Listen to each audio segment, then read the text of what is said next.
Oh, and I hate training people when you're not feeling 100%. Oh my You want to give them 100% of you, dude. and you know, even though maybe they're not noticing it, I know. internally, like, Correct. I'm only giving you 75%. Right. And then Yeah, like, because it all moving comes weights down. around for them and stuff like that. It all comes down to the clients. You're there for them, and Exactly. you want to make sure that you give them 100%. So, welcome to the Times Squared Studios. Thank you. Alex and my home here, where we record all the episodes. So let's kind of go back. I want to start with like what got you into fitness. And so let's start the journey there. Like what made, actually, let me introduce you first. I'm sorry. Everybody out there in podcast land, this is Marley. She is a trainer at our Elizabethtown location. You've been training out there for now. A little over a year. Yeah. Yeah. And you've been kicking ass. Names. I can tell you we went through a lot of different trainers at that location, and you have made a connection out there that I've never seen happen before. So kudos to that. I know that everybody out there loves you, and I love having you on the team. So let's now start where Marley got first into fitness. Yeah. So my fitness journey has pretty much been my whole life because growing up, when I was super young, I was pretty much really overweight. My family went to Weight Watchers as a group from age like 7, and my doctor diagnosed me and prescribed a nutritionist, and like weight was a problem really early on in my life, and my parents have always struggled with weight loss. Okay. And so as to combat that, my mom was like, let's try and get you in sports. And I didn't really like to move my body. I didn't know how. So 3rd grade, I started basketball, and then 4th grade was volleyball. And sports are really where I found my outlet to get into my body and use it in a way that was fun, and I could build a community and stuff like that. Then I never like weightlifted. I did conditioning and stuff, but it wasn't until my senior year of high school. I was playing rugby at the time. All right. And I I tore my ACL and MCL on my right knee. So needed 2 surgeries for that. And then a couple years later, I dislocated my shoulder and needed 2 surgeries for that. Doing rugby still? Rugby still. Yeah. So I was faced with the decision of you either need to choose your body or choose to play the sport. And I had this whole identity crisis of who am I if I'm not an athlete, because that's really what connected me to my body and fitness in general. So I decided to choose my body, and that's really when I got into weightlifting as a preventative measure. Okay. And it also really helps with my mental health at the time, because that was kind of plummeting during COVID and stuff like that. Yeah. So, yeah. Wow. So. Yeah. Wow. So I want to start with the family going to like Weight Watchers, because I don't know if I've ever heard of a family going. I've always heard like, you know, one individual, like the mom or the dad or, you know, husband, wife, however you want to look at it. Yeah. So when you said if it was your mom, your dad, and you, so the 3 of you guys would go. And I really actually think that's probably a great idea, because as you know, as being a trainer, like somebody in the household can throw everything out of whack because someone's trying to eat healthy, the other person's not trying to eat healthy, and it's like a struggle to not have that support at home. So I think is that maybe something that they recommended, like get the whole family in here? We all needed it. Yeah. We were all overweight. Okay. And so it wasn't because we were trying to support one person that was going on this health journey. No, it was we were all overweight. We all needed better eating habits. And so we went from Weight Watchers to this diet program. And like, I wasn't extremely involved, but I was absorbing all of that. You were little. Like, how old were you? 7, 8, Yeah. 9. And it honestly was really difficult for me growing up, because like the doctor was like, there's something wrong with you. You need to go see this person. And I didn't know how to eat better. And like, it was my relationship with food, which is a whole other journey that I've been on my whole life. That is what kind of started that. But we did do stuff as a family. My mom spearheaded a lot of it because she wanted to be better and she knew we all needed to be better. So she led it, and then my dad tagged along and I tagged along, kind of thing. That's got to be hard for being that young. Like at that age, I don't even think that, I was even thinking about nutrition. You know what I mean? Oh, yeah. It's been my whole life. Yeah. Holy shit, girl. So what did you learn? Like starting that young, like you have so much more experience than other people that are your age. What did you feel like that you benefited by, like seeing something that young? Like, did you grasp what was going on? Like, so like I grasped what I should do. Like I understood the principle of like I should do this, but a lot of it had to boil down to just like using food as a coping mechanism for the stress and the trauma going on in my life, and that I didn't really break through until after I graduated high school. And so like sports is what kept me in good enough shape that I could eat the way that I was, but like binge eating was something that I did frequently and didn't know what it was, didn't know I was doing it, but that was feeding this unhealthy relationship with food. Sure. And like I understood the principle of protein, vegetables, fruits, and like small amount of carbs. But when both my parents have their own issues with food and their relationship with food, and then I'm trying to be better but then have to absorb their issues, and I have an older brother who's 7 years older, and he's been really a rock that kind of defied all the odds for our family, and so he's who got me in the gym. He's who got me hiking. So he had better like just nutritional like habits. Is that what you're saying? Yeah. Why did he ever share like? Did something like say like he just looked back and said, "Screw this! I'm not going down that road. I'm going to do this better," or like do you just think it just came natural to him, or he just? I think he has his own struggles with it, but he found fitness as a outlet early on, and so he talks about it to this day of like making a dozen eggs with his buddy because they were in a bulk, and so he reminisces on that all the time. But he's definitely chosen to kind of break out on his own. He has a different dad than me, which doesn't genetically it makes a difference because he doesn't have the same bone structure as I do. But he lived with us, and so he was in the environment and kind of isolated himself at the time in order to do that stuff for himself. Yeah, I think that's like obviously genes. There is such thing as everybody has different genes, right? And your genetics are going to be different. Like someone could have, like you said, bigger bones or better abs or better calves or better butt or whatever the heck you want to say. But I think that a lot of like maybe kids like that were in your shoes, they use it as an excuse. Correct. Like that's what it is. My mom's overweight. My dad's overweight. This is just who I am. And you are sitting here like if the audience is not watching on YouTube, you should probably go because Marley is nowhere near being heavy or overweight. She's a freaking rock.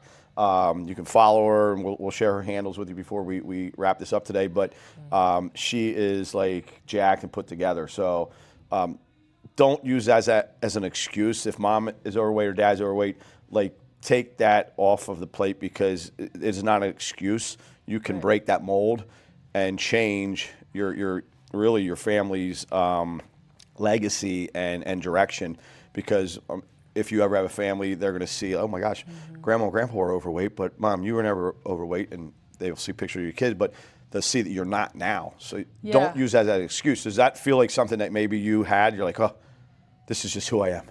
So I've gone through both. So being at the gym, being fit, working out, and like interacting with the clients, a lot of them will be like, oh my gosh, you're so strong. And when I tell them I've lost 60, 70 pounds from where I was, their jaw drops and they're like, what? No way.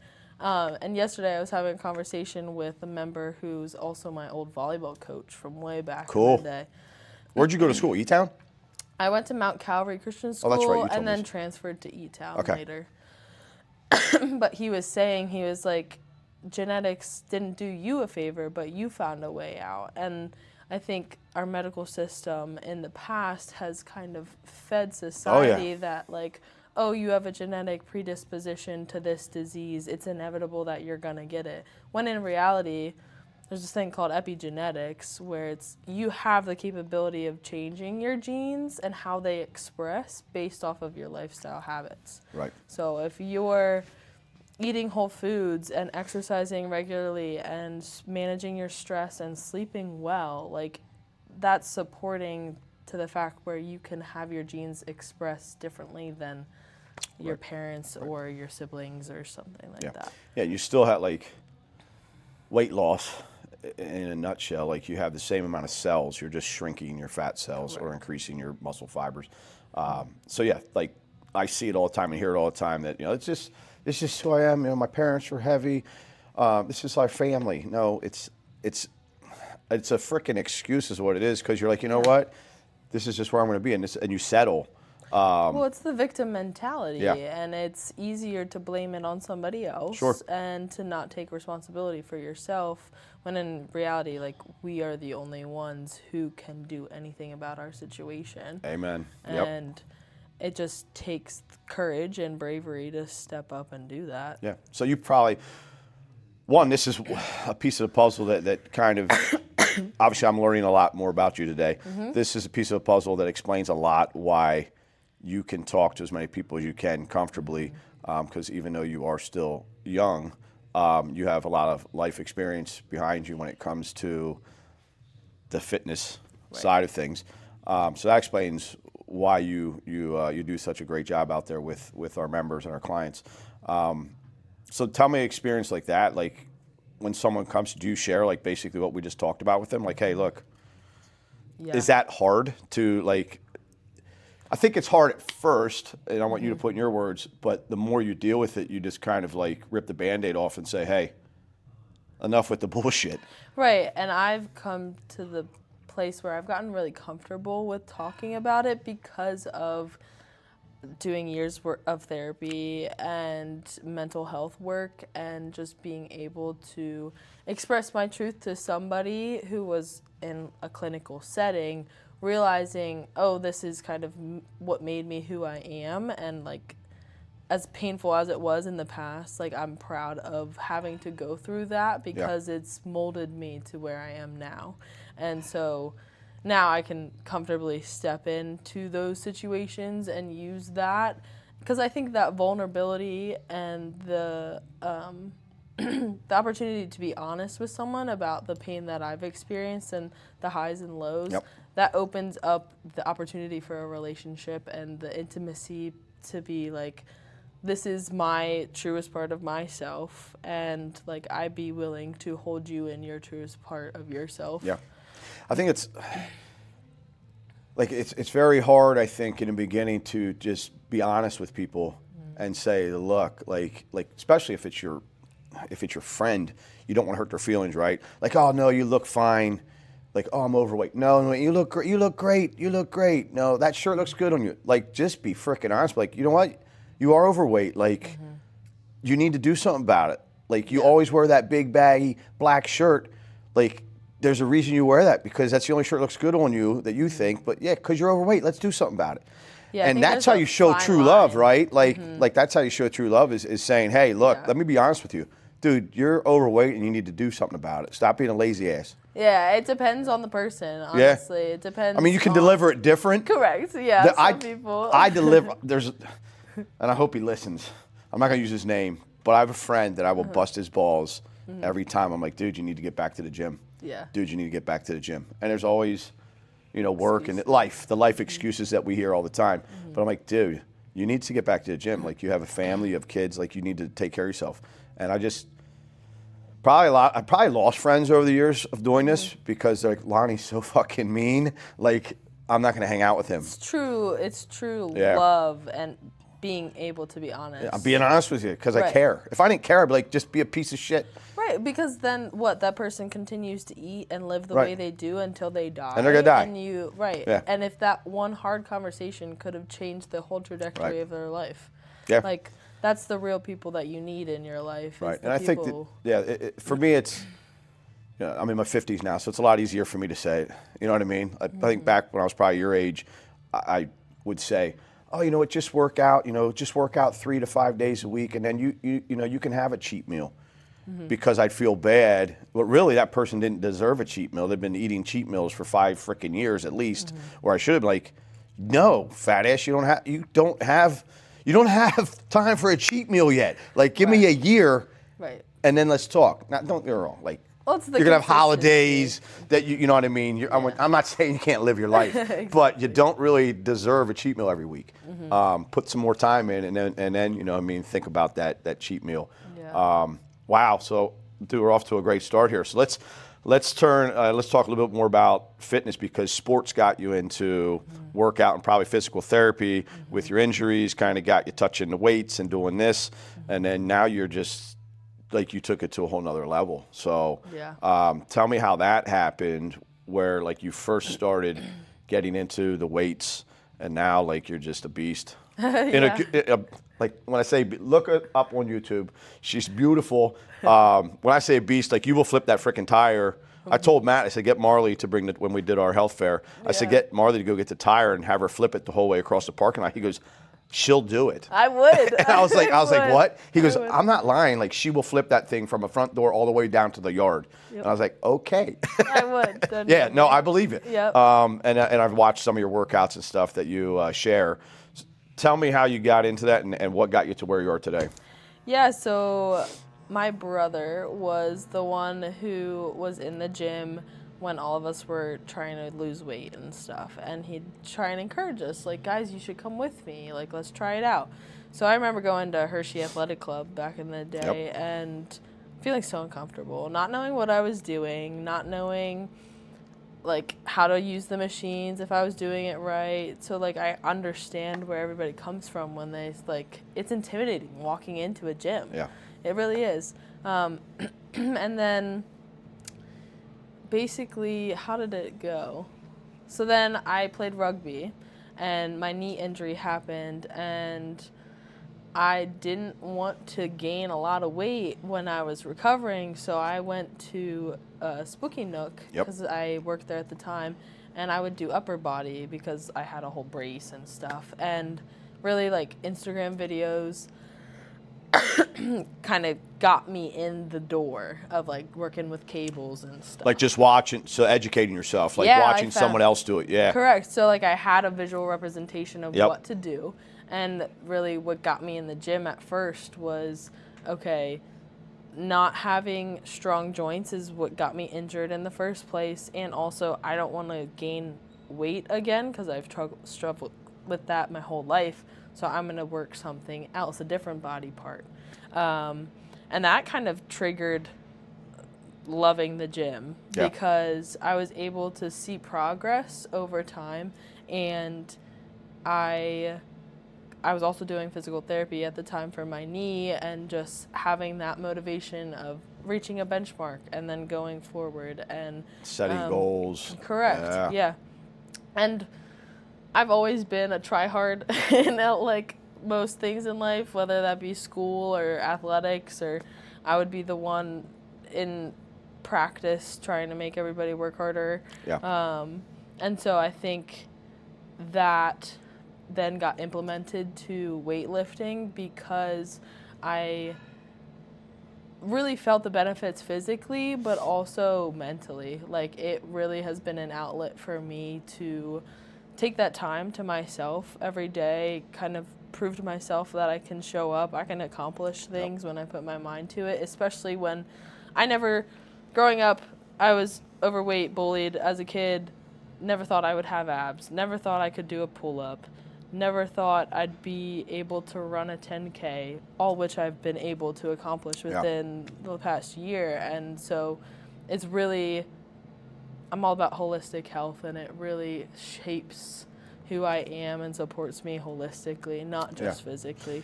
So talk about that, because I think that a lot of people do, know the benefits of exercise. Like you come in, especially on the hard days, and you get it done, and it's like, a gold star because you did it, even though Right. you didn't want to do it.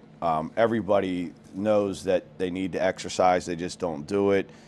They know they need to eat better, and a lot of people don't do it. But the holistic side, and I know that's something that you hold close to yourself. Share a little bit about that, like educate a little bit on that. Yeah, so when I originally went to college, I was going for athletic training because I was an athlete and I thought that's who I was as a person, and I wanted to help people in that field.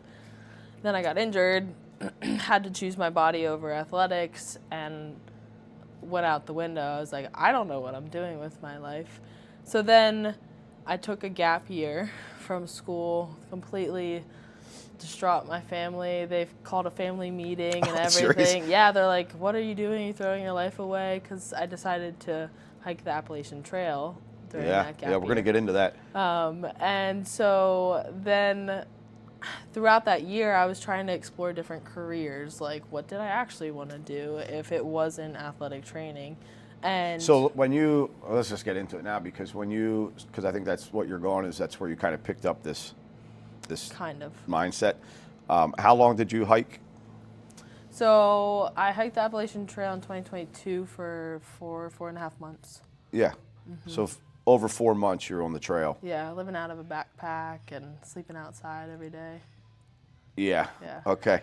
And basically it's because I didn't know what I wanted to do for college. So you were kind of searching for yourself. Right. So I was like, I want to test myself physically, mentally, and like take the space to figure out who I am, because at this point I don't know. Yeah, that's huge. Yeah. And so throughout that year, as I was saving up money to do the trail, my shoulder actually, I had gotten surgery on it, but it would just slip out of socket, and it was worse than when I originally got it injured. And the one thing that helped was a body worker who's trained in traditional Chinese medicine. And after seeing him, it was the most stable that it had ever been. And I was like, I don't even know what alternative medicine is, Yeah. but I need to know more about it. And so he ended up becoming my mentor. He's a member at the gym, actually. Oh, he is? Yeah. Okay. So where did you meet him? Like, where you just looked him up and you found him, or? My mom was connected with this nonprofit that he practiced out of. Gotcha. She started seeing him first, and she was like, you need to go see Yeah. him. Yeah. So that kind of dipped my toes in alternative medicine, and then I took the rest of the time of hiking to really like sit with what it is that I want to contribute to other people. Yep. What do I feel is there a need for in the world? And that's really what holistic health, because it's helping people in a way that's, you know, addressing the root cause and not Right. just putting a Band-Aid over it. Yeah, here's a and- pill. Just take this and forget about it. Right. Yeah. Right. Yeah. And the world needs so much of that. So, I mean, share how old you're how old right now? 24. Yeah, 24. So you're ready, like your purpose, you were like mission driven to figure out what your purpose was, which most, 100%, yeah. let's just be, most, I'm going to call it kids, because I'm in my 50s. So most kids Yeah. do not even think about like, what's my purpose yet. So you're like, you're very mature for your age, and you have a lot of life lived at 24. Yeah. So you're hiking the trail, you're finding who Marley is, and this is where you discovered like you want to help people like heal, whether it's physically or mentally. Yeah. Physically, mentally, spiritually. Yeah. And really just, I knew I wanted to help people in some way, but it wasn't until like I was able to interact with people on the trail and realize that, oh wait, I'm actually a really good people person.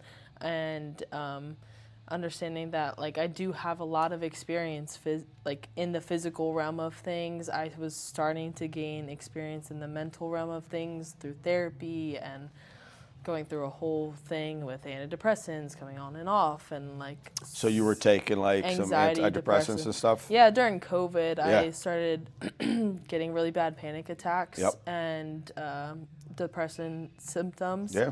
And so they put me, it was like a 5-minute virtual telehealth call. Okay. and within 5 minutes, he prescribed me meds. Yep. Didn't know what I was doing. Yep. Got on them. Ended up gaining a lot of weight and feeling worse. Then they switched my meds. And it just was like a terrible experience. Yep. And the fact it took me 4 years to get off of them. And now I feel the best that I have ever felt because I went to a naturopathic doctor. Right. She helped me get everything stable, and then I came off of them. Yeah, you got to do it the right way. You can't just cold turkey it. No, it's very dangerous. Very dangerous. And I've talked about this on one of our other episodes, that there is a point where I think that like those medications are needed for someone that, you know, obviously you're going to take your freaking life. You better get on a damn pill. Correct. If that's where you're at. I mean, I have very small experience with Prozac when I was younger. I was given a prescription, and I liked, like, I don't know if this is normal for anybody, but I would like to get pissed off, and I would like to get angry. And I took that pill, and I could not get pissed. Like, I couldn't get angry, I couldn't get pissed, I couldn't have feelings. And I was like, this is fucking horrible.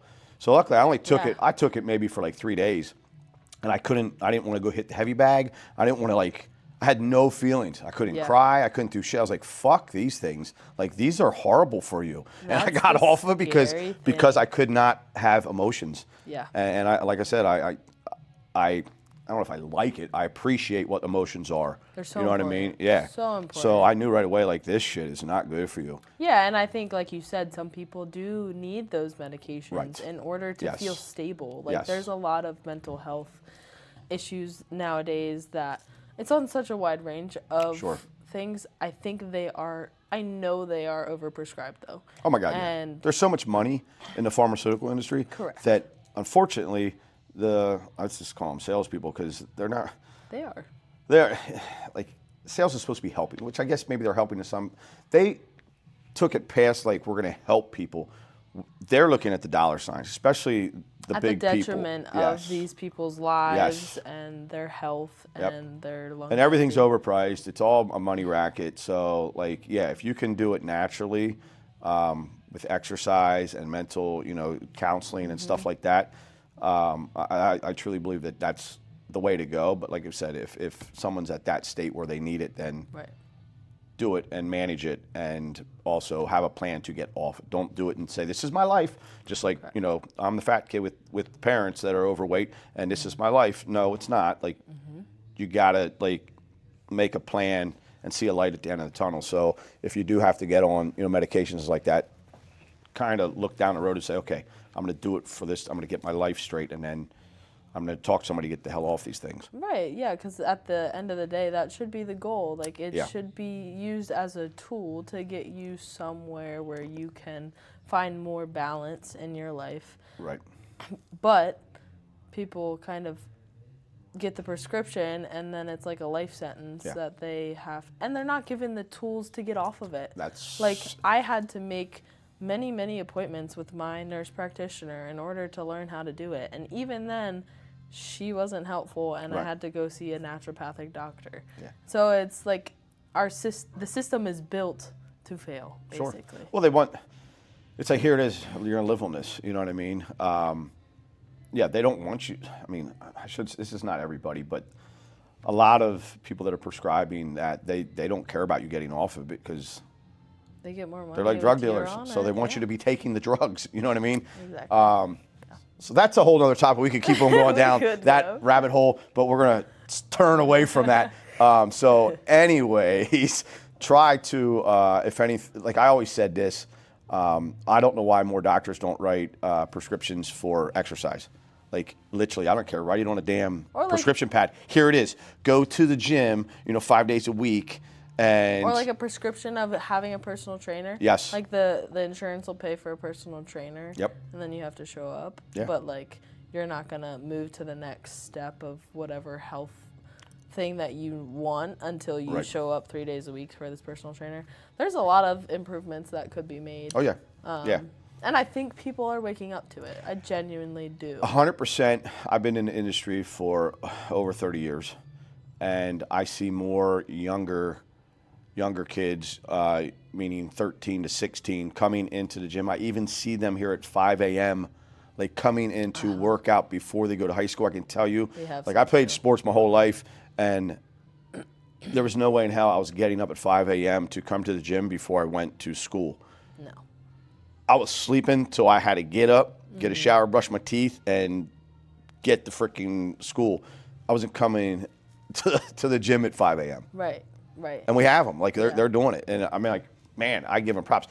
There's even 2 younger kids that are wrestlers that their dad brings them in here, 2 brothers that brings them in here. And I don't even think they're 13. I think they're 12 at 5 a.m. And I'm like, what the fuck? I'm like, man.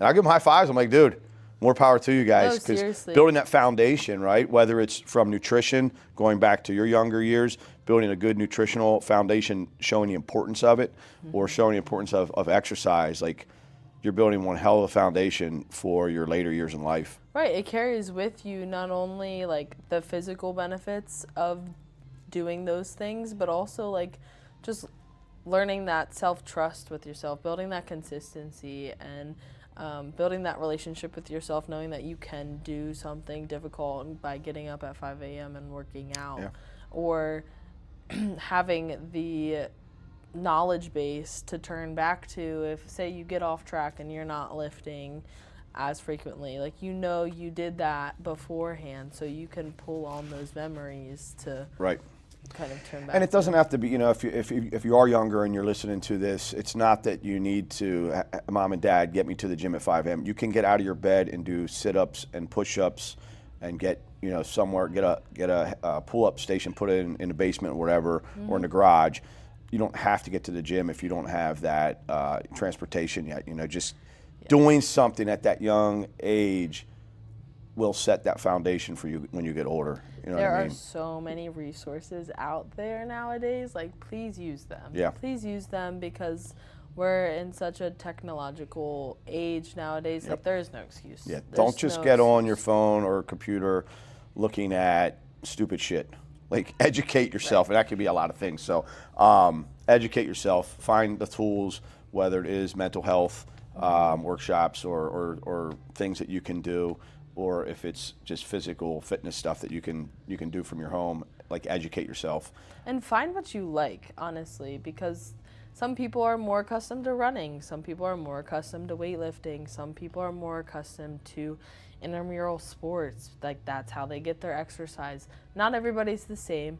We weightlift because that's what we enjoy, but we're not saying that's what you need to do. Like, just exercise in a way that is enjoyable, because that's what keeps you showing up. And get your body into an uncomfortable state. Correct. Like, you exercise not because it's comfortable. You exercise because you're pushing your body to be uncomfortable. So running, you know, you're not running that you could sit there and hold a conversation the whole time. Like, you're going to get that heart rate up. And whatever your passion is now may change. Like, we played sports. Right. Now we're into working out. You know, now my workouts are a little bit different than what I was doing in my 20s and 30s. So, you know, pivot with that. Like, as you change as a person, restructure what you want to do. You don't have to be a runner your whole life. Right. Your knees might be like, They might suffer. nah, for it. you're not going to be a runner no more. Exactly. This shit hurts. Because I ran track my whole life, and I can tell you right now, if I run, my knees pay for it. So I'll do like just hill climbing or lower intensity cardio. Yeah. But I wanted to turn back to the trail, because I think this is so, I don't get to meet, you know, a lot of people like you. So 4 months on the trail, how do you survive? Like, so what does it cost to live on the trail for a month? So I don't know about for a month, but Yeah. with all the equipment that I needed, which is pretty expensive, When you're saying equipment, you mean like sleeping bags? backpack, cooking stove. Yeah. I actually didn't bring a cooking stove. But like, you have to buy lighter gear, because the less on your back, the faster you can walk. And so the more you invest in those lighter equipment, the faster you can walk. So it's kind of a well-oiled Get a plan, machine. Right. So with the equipment and like being gone for 4 months, I spent roughly $8,000.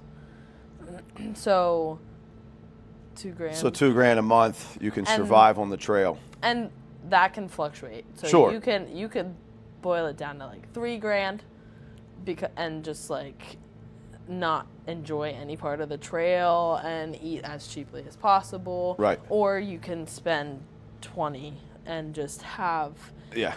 go out to eat every Glamping. opportunity. Glamping. Glamping. Exactly, basically. So one, how many miles did you go when you were out there last time for your over 4 months? So the Appalachian Trail is roughly 2,200. Okay. I averaged roughly 20 to 21 a day. So you did the whole trail? Yeah. So that was your game plan. See, I don't even know this, Yes, right? yes, So yes. your game plan was like, I don't care how long it freaking takes. I'm doing the whole trail. So I am a planner. Yeah. And when I say something, I'm going to do it. Sure. I started in June 8th, and I wanted to be done before my birthday, which is November 4th. Okay. So I gave myself, 5 months to be done. Okay. So I had a deadline. So you could have done it faster? I could. no?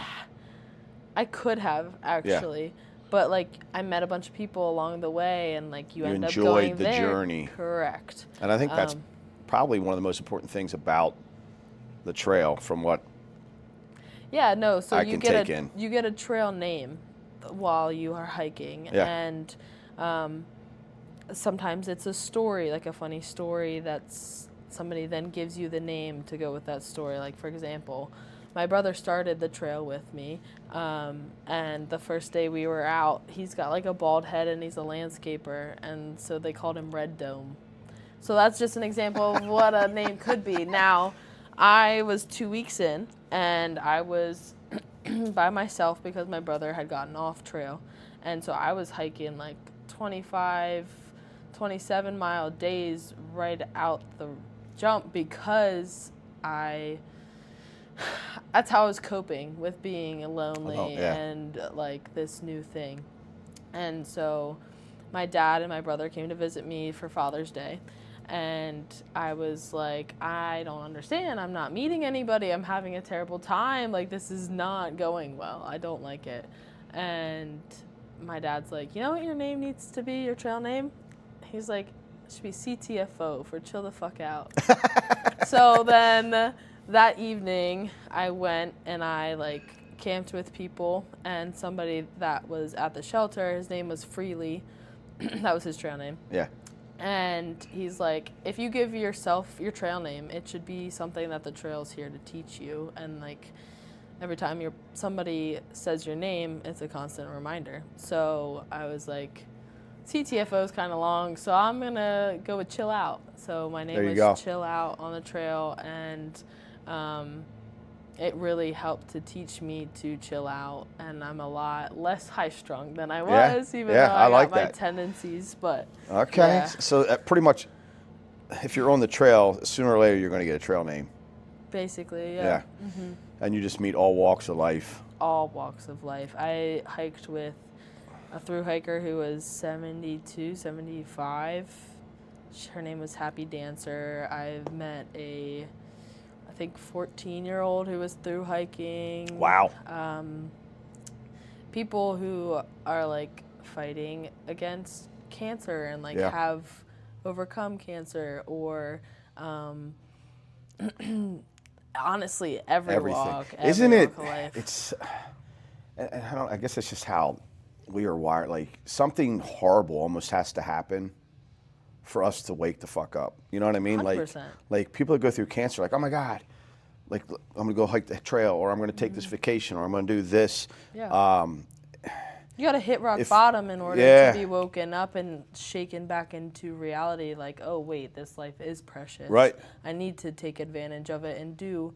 And that's what happened with me. Like it was a career-ending injury. Right. And then I went through the whole identity crisis. Like, I was good at college. I had gotten scholarships and was like leader of my class my freshman year. And then this all happened, and it woke me up to be like, oh wait, I don't know if I actually want to be here. Right. I think I was just going through the motions because that was the next thing to do.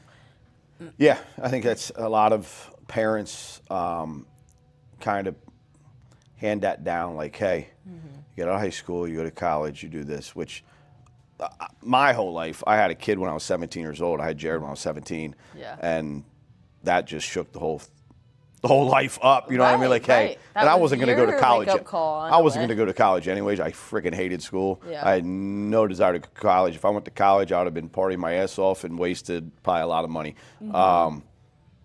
But that's one of the best things that ever happened to me because it made me like take a different direction. You know what I mean? Same And thing. start grinding. So Hitting a form of it, at the time, it might have felt rock bottom, but then it was one of the best blessings because it was your first child. But it just completely changed the trajectory because it made you wake up to like, oh. Well, one, I thought that her parents were going to kill me, like literally kill me. Like, Yeah. I took my mommy with, and I was like, you got to come with because we got to break the news. You're gonna be my bodyguard. And my mom knew like almost 5 months before. Oh, She was taking my girlfriend to the doctors and all. So it was a scary time in my life. And her dad, which I love him to death, like that man could have killed me. You know what I mean? Like, yeah. And my nickname was Wimpy. So he's like, I'm like, this is when I die. Yeah, literally. Literally, I didn't die, so here I am, and I live to tell about it. But you know, it's bad that something bad has to happen. Like you said, if it takes you to rock bottom or whatever, for people to take action. And that's again talking to people that are out there that have been thinking about like, I've been wanting to start a fitness journey. Like you just got to do it. Like no one's gonna come and pick. At least right now, we don't have a shuttle that's gonna come pick you up. Maybe someday we will. Nice. No one's coming to your house to drag you out the door and drag you into the gym. You've got to be the one to drag your ass off the couch and drag your ass into the gym, no matter where you are in the world, or get off the couch and just start doing some jumping jacks at home. Like take action. Yeah, no, and it all boils down to you and the fact of like whether you have a healthy life or you have a disease-filled life. Like it's up to you, and those rock bottoms can hit, and it's whether we allow it to drown us or we find meaning in it and use it as some sort of positive trajectory to move us forward to our next evolution. Like really, you have to die to yourself in order to be reborn in another way. And so if it weren't for the death side of that and having to wake up at 5 a.m. and be in the gym to work on yourself, or choosing a salad over a burger or something along those lines, like it's going to take hard decisions. It's going to take painful action steps. And it's not going to be easy. It's not going to be easy, but it's worth it. Right. Like, well, it's you have two choices, genuinely right? worth You it. can either live being uncomfortable, overweight, going to the doctors all the time and knocking on death's door that way because you're overweight and your body is not healthy. Or you can be uncomfortable coming to the gym for an hour every day and take care of yourself and put your body through that type of pain because it's going to be rewarding in the long run. So either way, you could be uncomfortable, either uncomfortable being sick or uncomfortable exercising. I like to say you get to choose your suffering. Right. Yeah. Very well. I like It's that. so empowering when you get to choose your suffering, whether you're the victim to it or you impose it on yourself. And that's why good. I work out the way I do, I like it, because it's better than the alternative in my mind. I love it. And it's a mental game. 100%. It's a mental game. Like people think that it's a physical game. It is a mental struggle. Like you can tap out early or you can sit there and say, no, stop being a little bitch and keep going. You know what I mean? And that's one thing, working with a trainer, we can always get more out of somebody because everybody is capable of a little more than what they give. So working with a trainer, not only does it hold you accountable because you have that appointment, but they're going to pull more out of you than you ever would. Correct. Yeah, that's one of the pleasures, at least from my side, when I was more in the training department, is showing people they're capable of more. What would you say your favorite? Because I know you're like so well rounded with like the mental side and everything. What's your favorite aspect of working as a trainer with clients? That's a good question.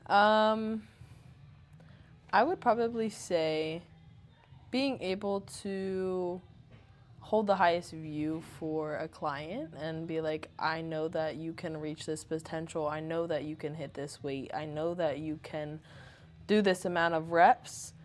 And they say, no, I can't. And then they do it. and you get to see the light in their eyes of like just seeing clients see results and seeing how much it motivates them to keep showing up, how much it proves to them that they can do it. Like I've had a client who has a history of heart attacks, and his blood output from, I think, his right ventricle went from 35% to 45%, which is like not heard of. And just from exercising? From exercising. Yeah, he's barely changed his diet. So like that was a miracle. His wife, all her blood counts have improved since she started training. I've had individuals be able to do push-ups for the first time, and like how empowering that is for them, because they never thought they would make that, and like showing off their push-ups to their family. Oh yeah. That, and it's contagious too, because it takes one person to start a fitness journey, whether it's in a family or if it's in a work atmosphere, or if it's even on a trail or something like that. Like, it's contagious where you see someone making that change and they're so much into their fitness journey where they're making better choices, whether it's from nutrition or just getting up earlier and getting to the gym, or coming home later because they're at the gym after work. That's contagious, because they see, like, oh my God, if he can do it or she can do it, I gotta stop making excuses because I can do it too. Right. And it's gonna make more people live a better, healthier lifestyle by the action of one person. Correct. It ripples out to everybody that you touch, or even people who don't know you directly. Like, people could talk about your experience, and then that inspires them. Like, people will post on social media about their fitness journeys, but I think they don't understand the impact of being vulnerable and sharing the highs and the lows. Like, you showing your progress pics is great, but like, tell me how you got there. Right. Tell me how either you were bullied as a kid, or you were whatever you had to go through. That's really what inspires people to they want to know. And like we up. said earlier, everybody has a story. It's sharing that story. As much as you might be embarrassed to share, you're going to truly help somebody, because there's other kids that have been bullied. There's other kids that have gone through, the nutritional struggles that you have as a kid. So it's a matter of just us all sharing and learning from each other, because we all have something in common, whether it's the nutrition or maybe pain from the family or anything. There's something that links us all together. And the only way you find that is, like you were saying, when you're on the trail, is having conversations with people, and you realize how much we're all connected. Correct. Yeah. I love it. I love it. So let's talk about Marley's next step, because this is where, if I could, I would just put a chain around her ankle. I don't think this is allowed, but I'd put a chain around her ankle that she could reach all the walls of the gym, and that would be the farthest she could leave, because Marley's getting ready to take another adventure. So you did the last trail, what year? 22. So now you're getting ready to take this next adventure, and share a little bit about that, because as exciting it is to hear about, I really don't want to lose you. And I also can only picture from a parent, because Rosetta's only a couple years younger than you, so I'm thinking, holy shit, if my daughter would be like, okay, peace out, I'm gonna hit the road. One, it's awesome, because just to take that action, but it's a little scary for me to look in from like a parent. Right. So share with us what's your next adventure. Yeah, so when I finished the trail in 2022, I kind of promised my family and promised myself that I would go back to school, get my bachelor's, finish that out. So I graduated in August with my bachelor's in alternative medicine. And the next step, because I have such a free spirit and I feel like there's so much out there to explore and experience, I'm going to head out starting in January to travel the U.S. and live out of my car, and kind of just explore around, see what the world has to offer. There's a couple things that I'm going out there with on my mind that either I want to do, want to learn, want to experience, but I'm trying to be less regimented this time than I was with the trail. Trying to chill out. Exactly. Yep. So give me 3 of those things that are kind of on your bucket list, let's call it, Yeah. that you want to make sure that you accomplish when you're going out here. Yeah, so first thing probably would be to figure out where I want to move or if I want to move, because I was born and raised Lebanon County. Yep. All my family is Lebanon or Bucks County, so like we're all kind of close to here, but I just don't feel like I fit in very much. Like I've always felt like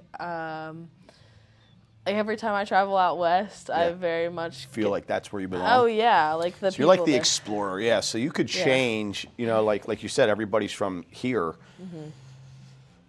100 years from now, like, how the hell did our family ever get to the Midwest? And be like, oh, it was this Marley. It was Marley Kreiser that, she took it upon herself to go hike and cruise the U.S. That's super cool. So what's your second one? Second one is to do a work first day at a farm and learn how to farm, because I'd like to start a homestead when I settle down after all of this. Yeah. So I want to be able to have chickens, have a garden, compost. I love being outside. I'm really, nature is a passion of mine. And so if I can support my physical health with living off the land and being self-generative, like that is another thing that I want to learn while I'm out. I love it. Is it raining? I'm like, what is, either we sprung a leak somewhere or it's raining. No, it's raining. We have a metal roof here, so I'm like, that better be rain and not like a pipe that broke. Imagine. So number 3, so I love, well, you're in Lebanon County, so farming and all that stuff, that's here, right? Yeah. But I understand what you're saying. You want to take it to a whole nother level. Yeah, like be the farmhand that works it so that I know what I'm doing. Yes, yeah. So see if there's somewhere else that you want to settle at. 2, learn how to live off the land. And 3? 3, so I wear this bracelet, says intention. Living life with intention has been a huge part of my journey wherever I go. And I would say the third one is just going in with the intention of like peace and presence, because my whole life I've been a very good at accomplishing things, good at getting things done, good at planning, and like being able to travel around and be present with whoever I meet, or being out in a national park and like find peace within myself is definitely something that I would love to experience and kind of just add to my tool belt of like how I can help other people more, because I think the chaos that is in our society currently and the overwhelm, like there's just so much going on all the time that people need. People are just stressed out. And that's what's causing most of the chronic disease and most of the weight gain and all these things. So it's like, if I can learn that for myself, maybe I can help other people find that. Yeah. Other than exercise, like how do you deal with your stress? Like you meditate and do stuff like that? I do. So every morning I wake up, I stretch for like 10 minutes. I will journal. So every day I write down 5 things I'm grateful for, just to help train my brain to look for the positive things in life. I set an intention for the day, and then I journal about either whatever's kind of circling in my head, whatever I need to process, stuff like that. And then I'll, most of the time, meditate for 10 to 15 minutes, which helps just to like train my brain to be quieter, because it can I think in any sense it's like getting it out of you. Right? Oh, whether it's you're so putting it on important. paper, like me, to go back, like mine was always like physical, like hitting a heavy bag, it's so therapeutic, or just like weights, like pushing weight around, like it's like get it out of me. You have to get it out. Yeah. I don't really hit things anymore because I'm getting too old. I don't have that much anger in me anymore. But the weight training is huge for me to just relieve stress, and to run a company and lead a team, and just I wouldn't be the same person if I didn't exercise. Me neither. People would hate me. Same. I think I would be so bitter and angry and rude. And so think about how many people are out there that don't know this outlet and how to get rid of it, and that's part of the reason that we're in kind of the where we are with everybody that's stressed out and just overwhelmed with life, because life is not easy. No. Yeah, not at all. Not at all. Well, the good thing is that now, like you had said earlier, is that everything's at everybody's fingertips. Like, you have access to everything. So if you want to fix something that's broken in your life, like, you can do it. It's just a matter of taking that step. Right. Right. Yeah, and taking the initiative and reaching out to people who you know that have experience with that. Like, you and I have experience with health-related things, and we love talking about it. We love these conversations. So, like, ask a friend, ask a family member. I'm very hesitant to say ask ChatGPT because everybody's doing that too much already. Really just like find a human being. Find a human being. And I tell you what, like, there's a lot of human beings inside fitness centers. So, like, you've built one hell of a community out there, and that's all because of you. But there's people that are in your facility out there that, I'll call them friends, will communicate and socialize because of you. Like, you've brought them together, you know what I mean? So that's like, if you're scared to come into a facility, whether it's a gym or a fitness center or whatever, wherever you want to get like exercise, don't be scared, because there's going to be someone in there that you can relate to, that it's not as scary as what in your brain you're making things out to be. It is obviously always scary when you do something new, no matter what it is. But you're going to find out that there's other people in there that relate to you, and they're there to help you and lift you up, not just the team or the trainers, but the other members. It's the community, really, yeah. And that's one thing that we haven't mentioned about a supportive habit for health, but it's community. Like, being able to have people who you recognize, who know what's going on with your life, or you know what's going on with their life. That is a supportive foundational level for stress, that when like life becomes overwhelming, you have those people to like put a smile on your face or ask you how your journey is going and things like that. Or if they haven't seen you in a while, like, hey, where have you been? They think something's wrong. We've even called members because other members were like, hey, we haven't seen this guy in a while. Can you check in on him? And we're like, yeah, he's on vacation. Or we'll call and say, hey, is everything good? Yep, I have this going on. Okay, well, everybody's worried about you. That just shows the type of culture we have inside our clubs, that we have that community, that if people don't see you for a while, they're going to wonder, like, what the hell's going on? Where are you at? And it's still accountability. Even though you don't have an appointment with a trainer, it's still accountability, because these people are looking forward to seeing you. And then you also look forward to seeing them, because if you're a person that works out at 5 a.m., you're going to see all the other people that work out at 5 a.m. all the time. And vice versa. No matter what time of the day you go in there, there's those same people will be in there, and you will become friends. And hell, I mean, some of the guys in here, that they go to the holidays, they get invited to Thanksgiving and Christmas at members' houses, and you know, they're just working the front desk, and it's amazing. The community that we do have inside our walls, because people really do care about each other. Oh yeah, there's a couple that they take my class, and last Thursday I went over to their house for dinner, and we painted bowls because they're very crafty. And then like this Thursday, I'm going out to dinner with another couple from the gym. So it's like, it's as much as people may call this just a job or just a gym, like it's so much more than that. And it is a family. Everybody says it's like a family. I mean, that's family. Like, people are going to holidays. You're going out to eat with members. You're going to their house to do arts and crafts and stuff like that. That's freaking family. You know what I mean? So, if you're feeling lonely, come and join our family, because there's always more room for you. What I want you to share, like, before we get into the end here, like, what have you, like, being with New York Fitness, like, in the last year, a little bit more than a year, like, how has your life changed in the last year just doing what you're doing? So the first thing that pops to my head is confidence in myself. Yeah. Because so when I started going to New York Fitness, I remember people would take my machines all the time, and I would just let them go, and I would just kind of like shy away, and people would comment on my form and like tell me what to do, and I wouldn't say anything back. And I remember it being like, oh my gosh, like I'm letting people walk all over me for no reason.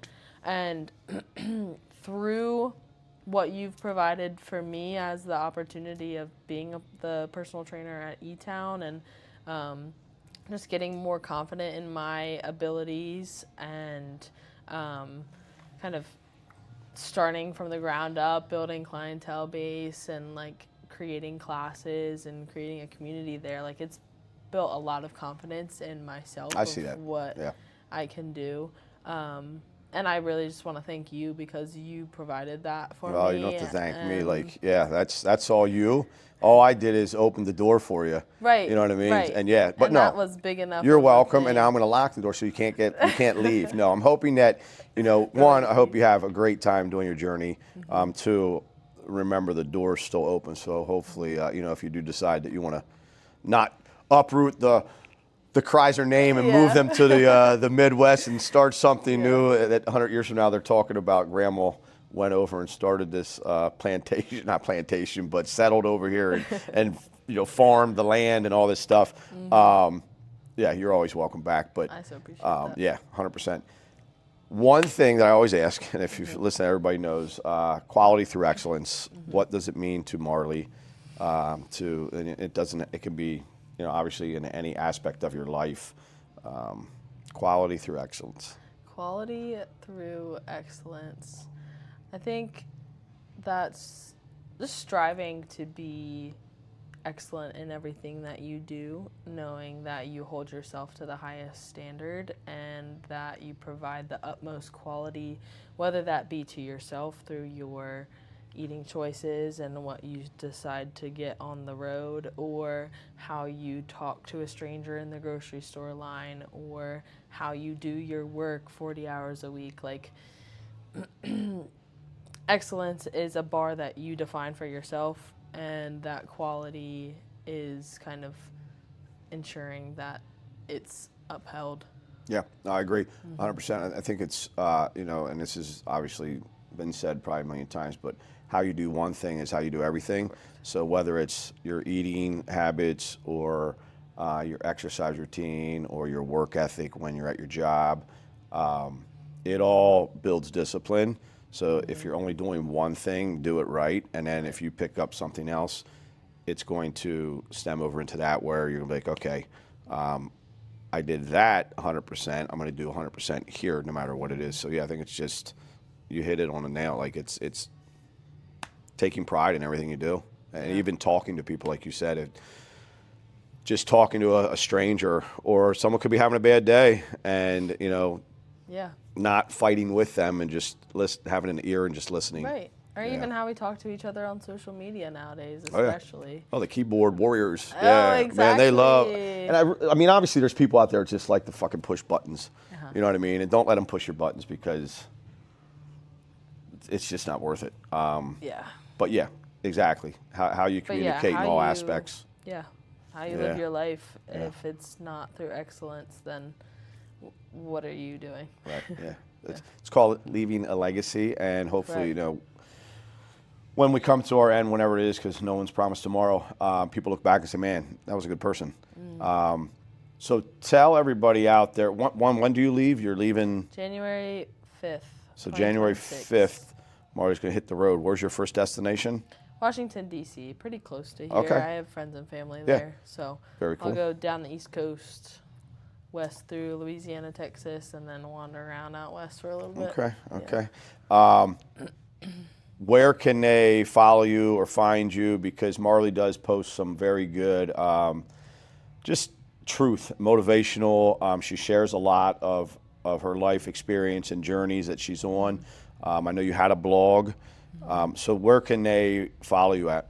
Yeah, so you can follow me on Instagram. Marley Kreiser is my handle. Or I'm starting a blog on my website, which is just marleykreiser.com. So on there, it'll be blog posts like every other week, but there is an option to get on a group, which is like daily posts and like hearing all about my experiences and interactions with people. Yeah, so if you can't get on the trail yourself or get to travel the United States, follow Marley, because you can kind of live through her. And I've seen a lot of her clients doing that already, that you really do communicate well and motivate people to just do better. So this is a wrap. Marley, it was great having you today, and hopefully we can get you back here. Maybe it's when you're circling the States, we'll bring you back in, or maybe you'll just be back for good. We'll see. But that's another episode of Time Squared. Thank you. Thank you.